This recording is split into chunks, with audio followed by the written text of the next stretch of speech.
Assalamualaikum warahmatullahi wabarakatuh. Bismillah, alhamdulillah, wassalatu wassalamu ala rasulillah. Sayyidina wa maulana Muhammadin ibni Abdullah wa ala alihi wa sahbihi wa mawala amma ba'd. Jamaah sekalian rahimakumullah, wabil khusus mahasiswa-mahasiswi Institut Madani Nusantara Prodi Ekonomi Syariah yang saya banggakan. Sebagaimana yang sudah saya janjikan untuk membahas tentang akad-akad dalam fikih muamalah. Insya Allah kali ini kita akan membahas tentang akad-akad dalam fikih muamalah. Sebenarnya beberapa waktu lalu saya sudah mengupload satu atau dua video tentang al-bai', membahas tentang jual beli. Itu juga sebenarnya termasuk salah satu dari akad-akad yang ada dalam fikih muamalah. Akad yang dibahas dalam fikih muamalah. Saya sebenarnya ingin membahas secara terperinci satu persatu akad yang banyak dibahas dalam fikih muamalah. Namun sebelum ke sana kita perlu mengetahui dulu akad-akad apa saja yang biasanya dibahas dalam kajian fikih muamalah. Setidaknya yang banyak dibahas dalam fikih muamalah itu sekitar bab-bab tentang ini. Ini untuk mahasiswa ekonomi syariah, ini wajib tahu ini. Karena kalau tidak tahu tentang ini nanti hal-hal akad-akad yang berkaitan dengan produk-produk bank syariah nanti jadi gagal paham. Ini satu persatu sebaiknya dipahami secara terperinci. Seperti kemarin kita membahas tentang bai', tentang jual beli, itu kita membahas dari pengertian jual beli secara bahasa maupun secara istilah, kemudian syarat dan rukun jual beli, macam-macam jual beli dan sebagainya. Nah, ini nanti akan saya sampaikan secara sekilas insya Allah di pertemuan yang akan datang. Kita coba akan bahas satu persatunya. Jual beli udah kita bahas, nanti akan kita bahas secara khusus juga tentang ijarah dan seterusnya. Kali ini saya hanya akan membahas secara sekilas saja pengertiannya. Adapun untuk penjelasan secara terperinci insya Allah akan kita bahas secara khusus pada video-video selanjutnya insya Allah.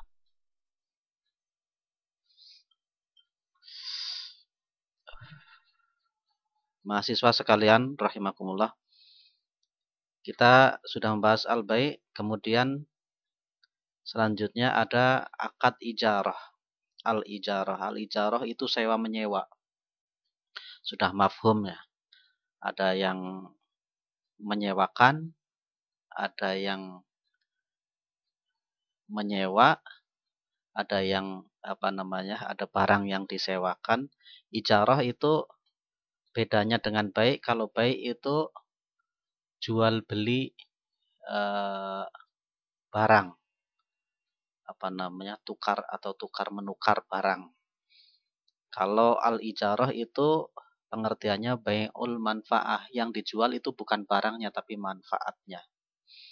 Jadi barangnya tetap milik yang menyewakan, manfaatnya itu boleh dimanfaatkan oleh si penyewa.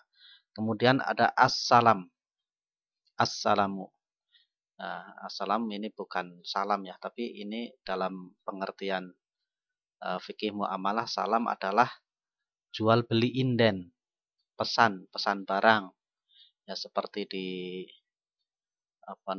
kita memesan di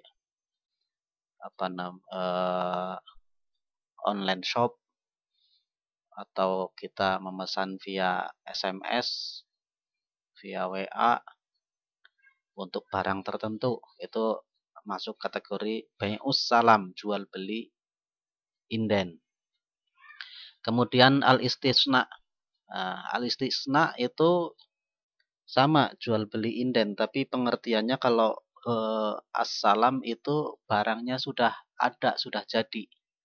Sedang al-istisna itu membeli pesan barang yang belum jadi. Misalkan minta dibuatkan kursi dengan spek seperti ini. Pesannya ke tukang pembuat kursi. Atau minta dibuatkan meja dengan model yang seperti ini misalkan. Itu masuk kategori bai'ul istisna, jual beli istisna. Kemudian al-hiwalah. Ada yang menyebutnya al-hawalah. Al-hiwalah itu pengalihan hutang. Jadi si A hutang ke B. B hutang ke C. Dipindahkan hutangnya dari dari A ke C. Itu pengalihan hutang. Ini biasanya kalau di bank-bank itu produknya produk LC, ekspor impor, itu juga al-hiwalah. Kemudian al-musaqah. Al-musaqah itu pengairan. Pengairan itu misalkan ada petani yang sedang menggarap sawahnya. Nah, kita menawarkan untuk pengairannya. Nanti dengan kesepakatan hasilnya dibagi 2 atau sesuai kesepakatan mau 30, 70 atau seperti apa. Itu al-musaqah. Jasa pengairan. Kemudian al-musabaqah. Al-musabaqah itu perlombaan. Nah, ini ada ketentuan khusus perlombaan yang seperti apa yang dibolehkan. Ini ternyata dalam sebuah hadis Kanjeng Nabi pernah melakukan musabaqah dengan seorang pegulat yang menawarkan kepada baginda Nabi, wahai baginda Nabi, maukah gulat denganku? Terus Kanjeng Nabi menjawab, apa hadiahnya untukku? Seekor kambing. Kemudian terjadilah gulat, dimenangkan oleh Kanjeng Nabi Muhammad SAW, dan Kanjeng Nabi mendapatkan seekor kambing. Kemudian diulangi lagi, maukah mengulangi lagi? Diulangi lagi, Kanjeng Nabi menang lagi. Pengen diulang lagi, menang lagi, sampai beberapa kali. Dalam hadis itu kemudian si pegulat itu berkata kepada baginda Nabi, selama ini belum ada orang yang berhasil menjatuhkanku dalam pergulatan. Hanya satu-satunya orang adalah Anda ya Rasulullah. Untuk itu saya menyatakan masuk Islam. Nah, setelah itu baginda Nabi mengembalikan hadiahnya kepada si pegulat itu. Nah, ini nanti jadi pembahasan perlombaan seperti apa yang diperbolehkan. Apakah semua perlombaan kompetisi apakah diperbolehkan, atau perlombaan tertentu yang bertujuan untuk ketangkasan, yang tujuannya adalah untuk jihad fisabilillah. Nah, itu nanti pembahasannya khusus. Kemudian al-qardu. Al-qardu itu hutang piutang. Ya sudah maklum ya. Ada yang menghutangi, ada yang berhutang, ada barang yang dihutangkan atau uang yang dihutangkan. Nah, kemudian al-ariyah. Al-ariyah itu meminjamkan. Kalau hutang piutang itu biasanya berkaitan dengan uang. Kalau al-ariyah itu barang. Sama meminjamkan. Kalau hutang piutang itu boleh dibayar dengan nilai yang sama. Tapi kalau al-ariyah meminjamkan itu yang dikembalikan itu harus sama dengan yang dipinjamkan. Misalkan meminjamkan buku, itu yang dikembalikan harus sama bukunya. Nah, itu pembahasan apakah sama persis atau gantinya juga, itu ada pembahasan khusus tentang al-ariyah nanti. Kemudian as-sulhu. As-sulhu itu perdamaian. Ini biasanya dilatar belakangi karena ada wan prestasi di salah satu pihak yang berakad. Misalkan ada kemarin satu kasus di satu desa, dan ini nyata, ada seorang menggadaikan rumahnya kepada seseorang. Nah, sudah menggadaikan rumahnya dengan nilai sekian juta, sekian puluh juta. Nah, ternyata setelah digadaikan, uangnya diterima oleh si penggadai itu. Dia kemudian, dia kan jadi nggak punya rumah. Akhirnya dia mengontrak rumahnya itu sendiri. Rumahnya sendiri yang sudah digadaikan kemudian dikontrak.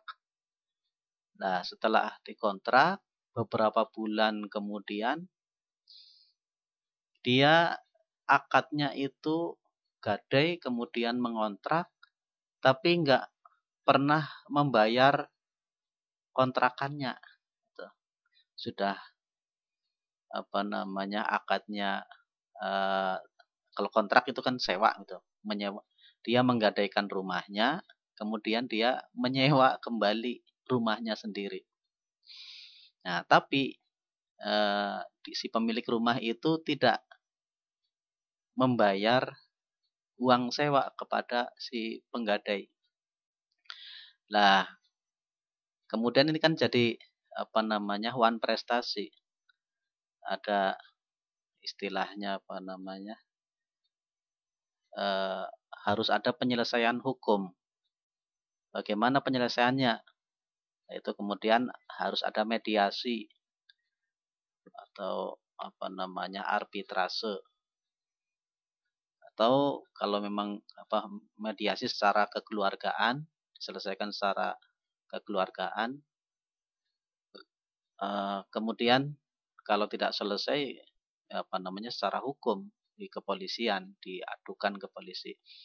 Nah, ini kemudian setelah diadakan mediasi ada beberapa alternatif.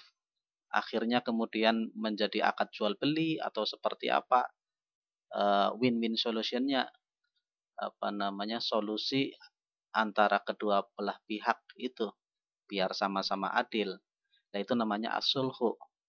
Jadi as-sulhu itu memperbaharui akad yang sudah dilakukan tapi tidak berjalan. Sudah ada akad gadai, kemudian akad rohan,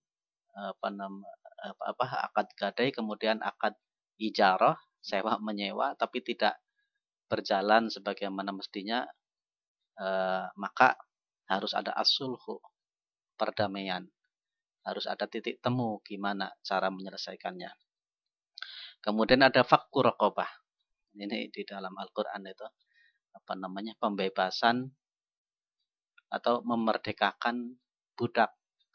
Itu juga ada pembahasan dalam fikih muamalah. Ya, nanti hal ini berkaitan dengan warisan juga, gitu.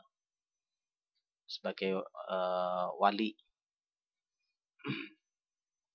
Kemudian al-wakalah. Al-wakalah itu akad mewakilkan. Mewakilkan, misalkan saya menunjuk seseorang untuk menjualkan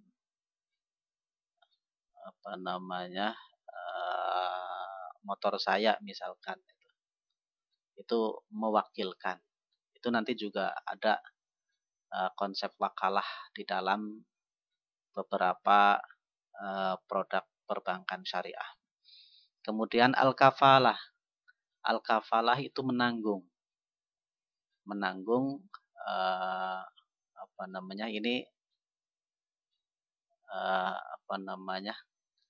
menanggung beban. Apa yang dibebankan dengan biasanya dengan ujroh, karena sudah menanggung maka dia bisa mendapatkan upah. Al-kafalah ini biasanya digunakan di asuransi. Konsepnya itu takaful, saling menanggung. Jadi membuat satu komunitas setiap bulannya mengeluarkan udunan premi asuransi, kemudian siapa yang sakit maka diambilkan dari itu. Itu kafalah. Kafalah dalam muamalah ini cukup luas. Misalkan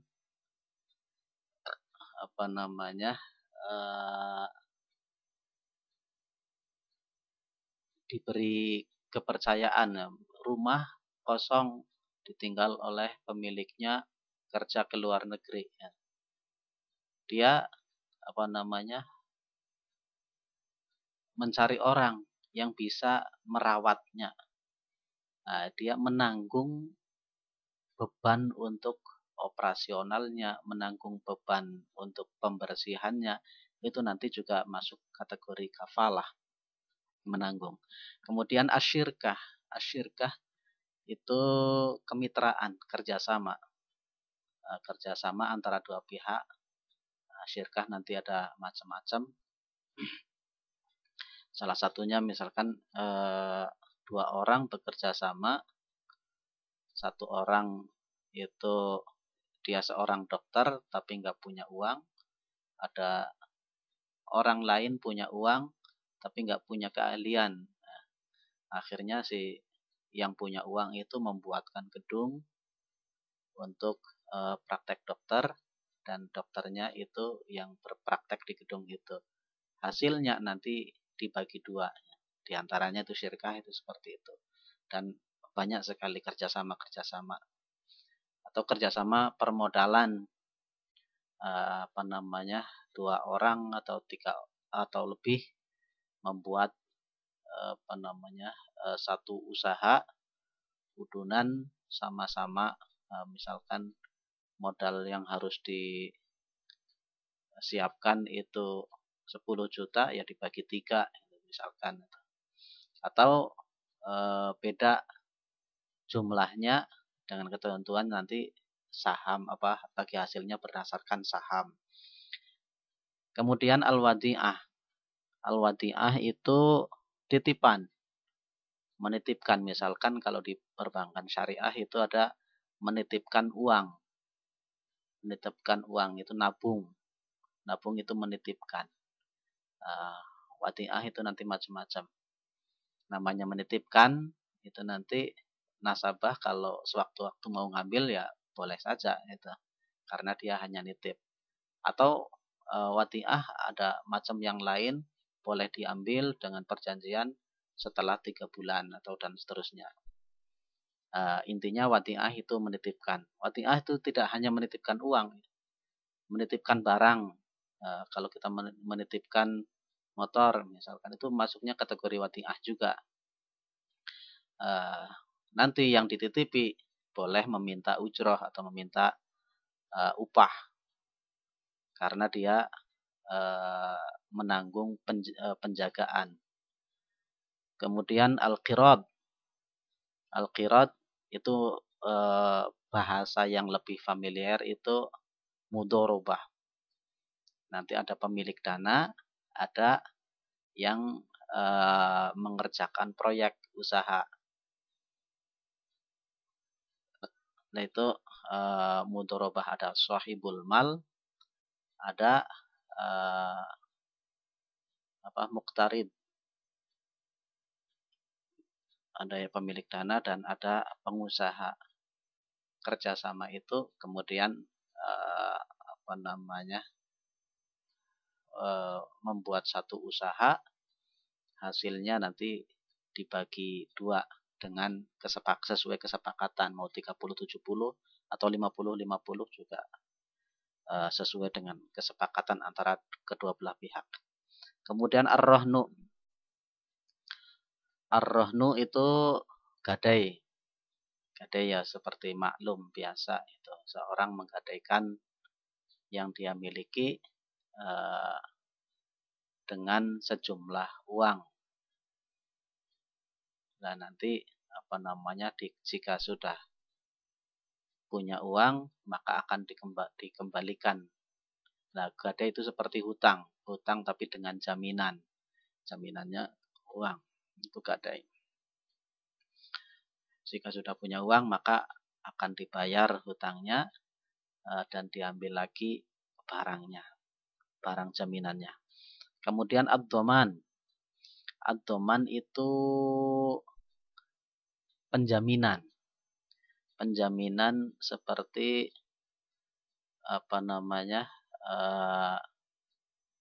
misalkan ada orang teman saya itu butuh uang, ngadu ke saya, tolong pinjamin saya uang sejumlah 2 juta. Tapi keadaan saya juga kebetulan sedang nggak punya uang, tapi saya punya teman yang mungkin bisa meminjami dengan jaminan saya itu. Nah, teman saya yang mau meminjam ini kan nggak kenal dengan teman saya yang mau meminjami. Dia mau meminjami uang kepada teman saya ini yang sedang perlu uang, itu atas dasar kepercayaan, karena sebelumnya nggak kenal. Kalau saya mau menjadi penjaminnya, maka teman saya yang punya uang itu mau meminjamkan uangnya. Nah, jadi saya itu sebagai penjamin. Nanti konsekuensinya jika si peminjam itu kabur misalkan, yaitu saya yang bertanggung jawab untuk mengembalikan. Atau penjaminan di sini juga ada pembahasan yang lebih luas, bisa penjaminan. Kalau di pengadilan itu saya penjaminnya, kalau dia itu terdakwa tidak akan kemana-mana, akan saya hadirkan, itu juga penjamin. Nah penjamin ini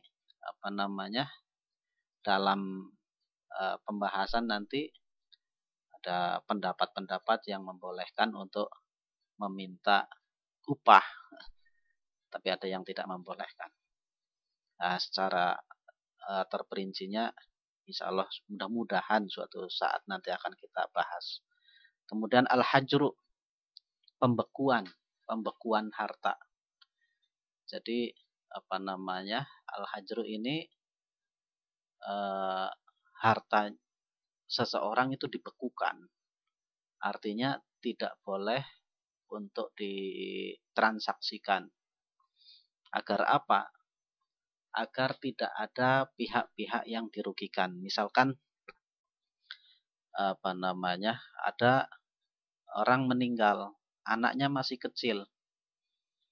Nah, Kemudian walaupun anaknya masih kecil, masih bayi misalkan, dia tetap sebagai ahli waris.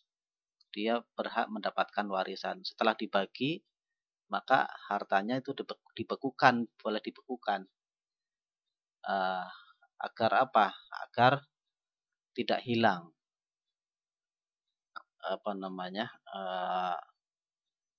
Kalau orang itu bebas, yang dewasa itu bebas mentransaksikan, itu dikhawatirkan si bayi itu yang belum tahu apa-apa itu begitu dewasa sudah nggak punya, atau karena muflis, seseorang itu bangkrut, dia hutang banyak, dia punya perusahaan, hutangnya banyak, perusahaannya macet, bangkrut. Nah, hartanya itu bisa dibekukan tentunya oleh pengadilan. Agar apa? Agar terjamin hutang-hutangnya itu terbayar.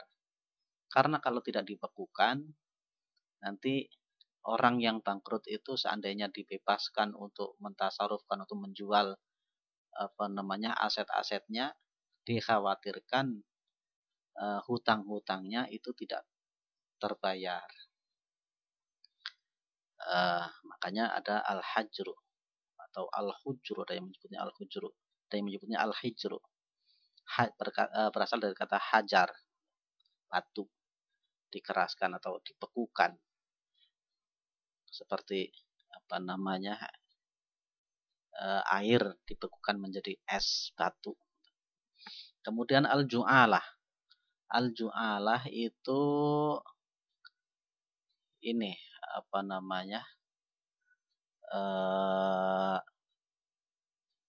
orang itu misalkan seseorang kehilangan kambingnya, kemudian dia memberikan pengumuman, siapa yang menemukan kambing saya, nanti akan saya kasih 200.000 misalkan. Itu al-ju'alah. Al-ju'alah itu bahasa kerennya apa ya? Lupa ini.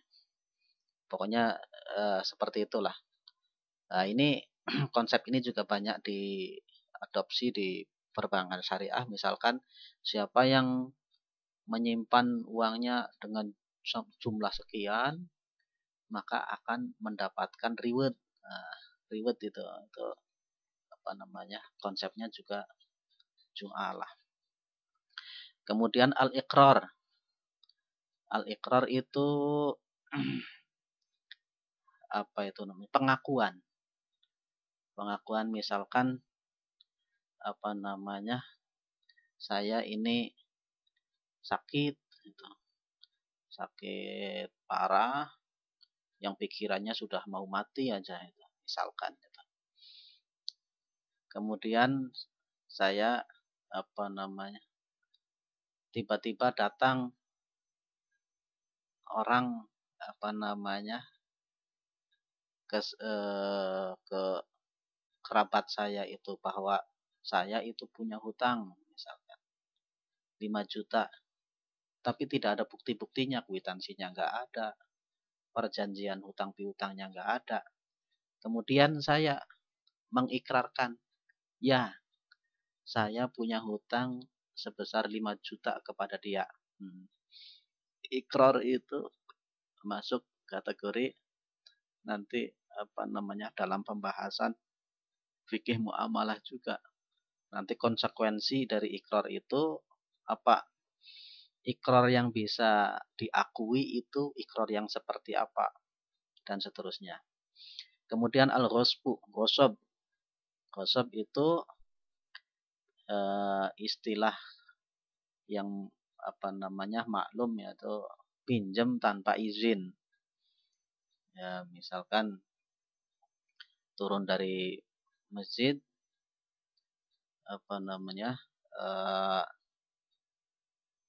tiba-tiba mendapati sandalnya nggak ada, Nah, adanya sendal orang diambil. Dia tidak niat untuk mencuri. Dia niat sementara saya ambil dulu, dibawa ke rumah, nanti dari rumah akan saya kembalikan biar saya menggunakan ngambil sendal saya dulu yang di rumah itu. Itu mengambil punya orang lain dengan niat untuk dikembalikan lagi. Tapi tanpa izin. Itu al-ghasbu ghasab. Nah, itu ada pembahasan detailnya, diantaranya nanti bagaimana kalau saya ghasab sandal orang, sandal jepit, begitu di jalan ada yang melihat keunikan sandal itu. Wah, ini sandal kuno ini. Ditawar sama orang di jalan itu. Ditawar 2 juta padahal sandal jepit biasa. Kemudian saya kasih, padahal saya itu barang ghasab gitu. Nah, itu nanti ada ketentuan hukumnya. Nah, dengan pikiran mungkin nanti seandainya si pemiliknya itu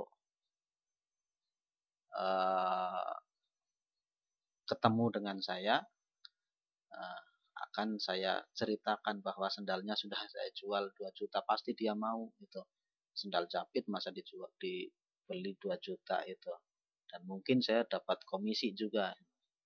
Nah, tetap saja itu ghasab, tapi konsekuensinya ada itu konsekuensi hukum.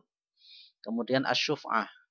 Asyuf'ah itu hak khusus, biasanya ini dalam jual beli, misalkan jual beli jual beli orang yang sedang mengadakan musyarakah, itu syirkah tadi, 2 orang sedang berusaha udunan untuk suatu usaha. Misalkan 2 orang udunan 1 juta, 1 juta, jadi 2 juta untuk usaha bakso. Nah, ketika satu pihak itu misalkan sedang butuh uang, dia kepengin menjual bagiannya, bagian sahamnya, itu kan sahamnya kalau 2 juta berarti 50-50. Nah, dia mau menjual sahamnya yang 50%. Yaitu pihak lain yang dalam kerjasama itu mempunyai hak syuf'ah. Yaitu misalkan A dengan B melakukan suatu akad kerjasama. Maka ketika B mau menjual sahamnya, maka A itu punya hak syuf'ah. Seharusnya dijual ke yang ini dulu, ke A dulu sebelum menawarkan ke orang lain. Misalkan. Atau tetangga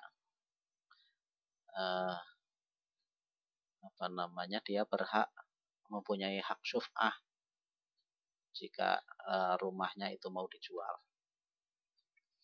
Kemudian al-muzara'ah. Muzara'ah itu akad akad mengelola sawah. Akad mengelola sawah yang mana benihnya itu dari pemilik sawahnya. Ya, kemudian setali 2 uang al-mukhabarah. Al-mukhabarah itu sama mengelola sawah, tapi benihnya dari si pengelolanya. Jadi ada pemilik sawah, ada pengelola sawah. Jadi kebetulan yang mengelola itu bukan pemiliknya sendiri. Ada pemilik sawah, ada pengelola sawah. Pemilik sawah pihak pertama, pengelola sawah itu pihak kedua. Kalau dalam pengelolaannya itu benihnya itu dari pemilik sawah maka disebut muzara'ah. Kalau benihnya itu dari pengelola sawah itu disebut mukhabarah. Nah, ini tentang keabsahan akad muzara'ah dan mukhabarah itu para imam ahli fikih itu berbeda pendapat. Di antaranya ada yang berpendapat bahwa muzara'ah dan mukhabarah itu batal, akad yang tidak sah.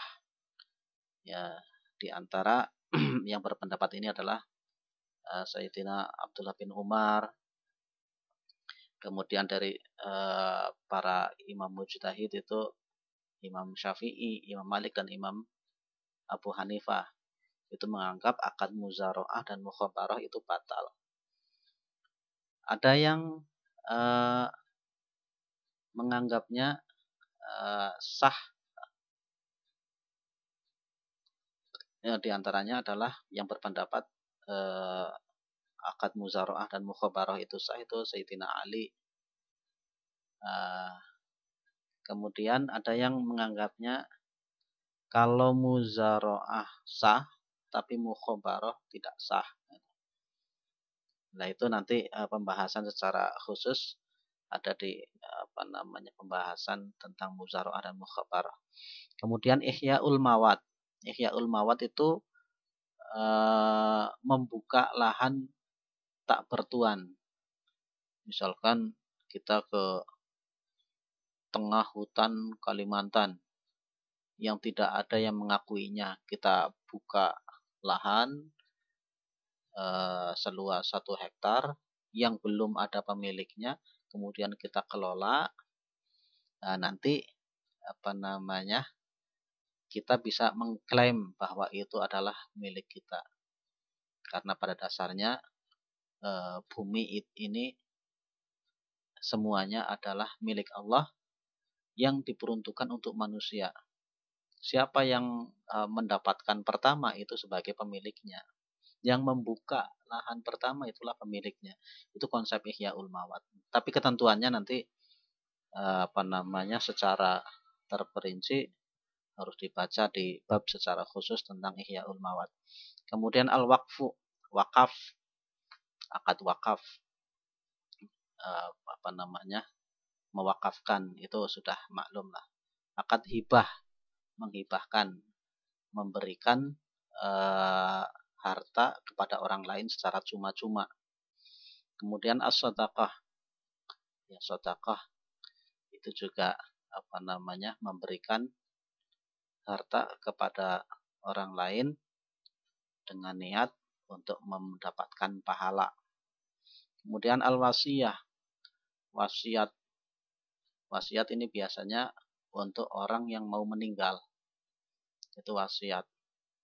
Wasiat itu tidak boleh lebih dari sepertiga.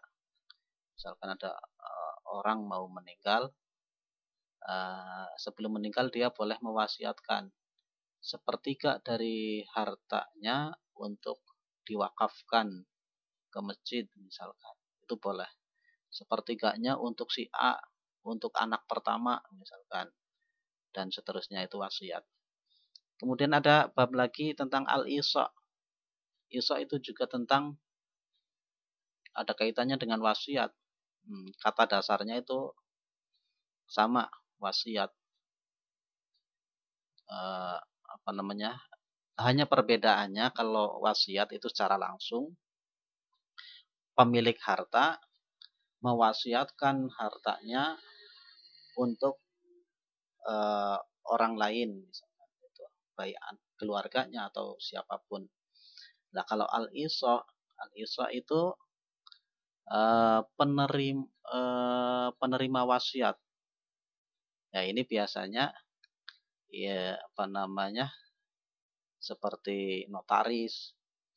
Jadi orang yang mau meninggal atau tidak merasa mau meninggal itu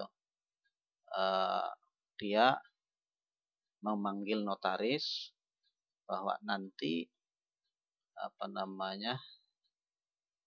jika saya meninggal, ini harta ini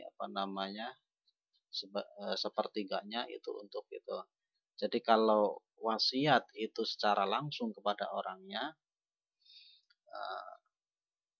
tapi kalau isa itu dengan perantara.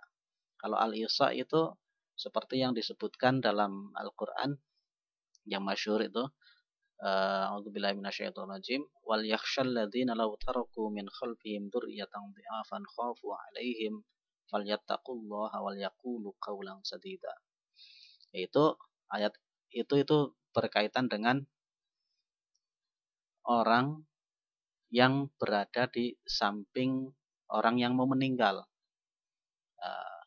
Dia itu tidak boleh mempengaruhi orang yang mau meninggal untuk mewasiatkan atau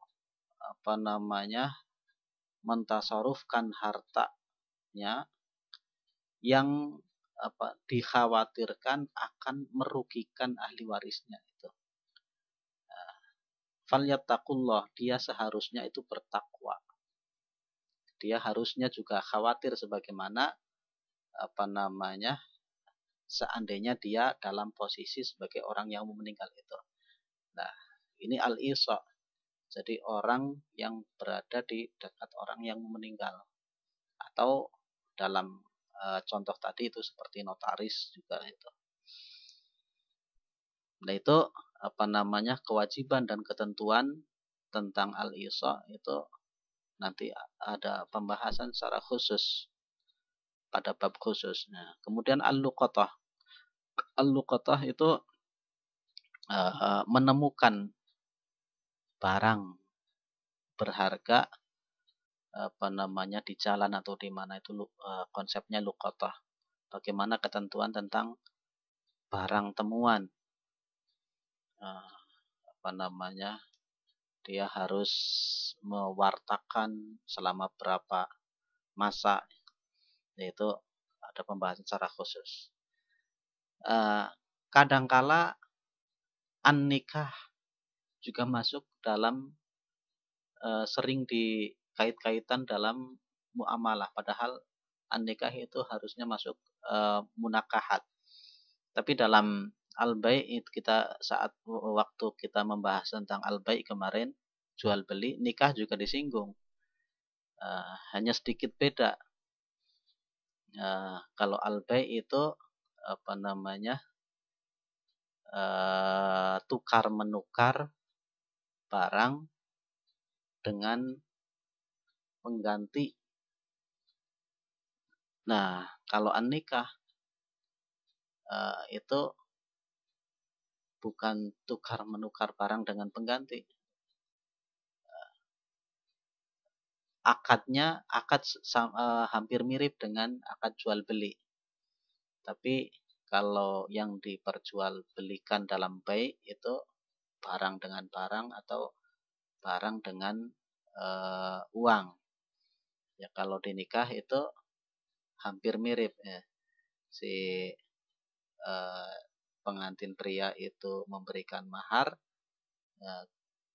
dia berhak untuk mendapatkan gantinya apa, yaitu kemaluan perempuan. Walaupun ini ya konsepnya akad itu. Nanti ada hal-hal yang berkaitan dengan harta juga dalam nikah ini. Kemudian al-mahru mahar. Nanti ketentuan tentang mahar ini juga berkaitan dengan kepemilikan harta. Apakah itu mahar itu harus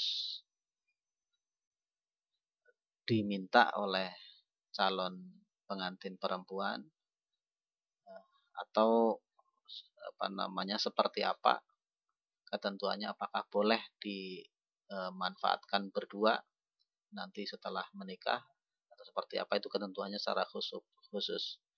Kemudian al-ghusbu ini sudah dibahas tadi ya, ini kecatat lagi. Kemudian ar-riba, pembahasan tentang riba ini biasanya juga ada di bab khusus di at-taqriratu sadidah, itu babnya khusus. Kemudian di uh, fikih-fikih muamalah yang lain juga bab khusus. Misalkan di Kifayatul Akhyar itu pembahasan tentang riba juga secara khusus. Kemudian al-khiyar, hak untuk uh, meneruskan atau membatalkan akad jual beli, akad itu. Akad banyak ini, akad baik atau ijarah atau salam, istisna itu biasanya menggunakan, ada yang mensyaratkan khiyar, ada yang tidak mensyaratkan khiyar. Wallahu a'lam bishawab.